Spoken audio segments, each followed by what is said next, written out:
ബി.ജെ.പിക്ക് Christian പ്രീണനം. ഇതൊരു സവർണ ആധിപത്യം ഈ ബി.ജെ.പിയിലൂടെ ഉണ്ട്. പിന്നെ ഇവരും ആദ്യം കയറി എന്നതാണ് ക്രിസ്ത്യാനിയെ കയ്യിലെടുക്കാനാണ് 3 ക്രിസ്ത്യാനികളെ MP ആക്കി മന്ത്രിയാക്കി. എല്ലാം കിട്ടി.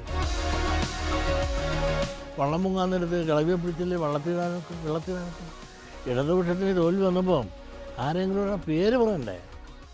പിണറായിയെ ശശി കൂട്ടിലടച്ചെന്ന് വെള്ളാപ്പള്ളി. ഒരാളിന് പോലും ഓഫീസിൽ കയറാനും പിണറായിയായിട്ട് സംസാരിക്കാനും പോലും അവസരം കൊടുക്കില്ല. പിണറായി ഒരു കിളിക്കുട്ടിയിട്ടുണ്ട്. ഇവരാണ് ഭരണം. ഒരു ഭാര്യ, ഒരു പെണ്ണിനെ കണ്ടോളൂ, ആ പെണ്ണിനെ കെട്ടി, വേറൊരു പെണ്ണിനെ കാണാൻ പോലും പോയിട്ടില്ല. വാക്ക് ദ ടോക്ക്. വെള്ളാപ്പള്ളി നടേശൻ 2ാം ഭാഗം ശനിയാഴ്ച വൈകിട്ട് 5-നും ഞായറാഴ്ച രാത്രി 9:30-നും DD മലയാളത്തിൽ.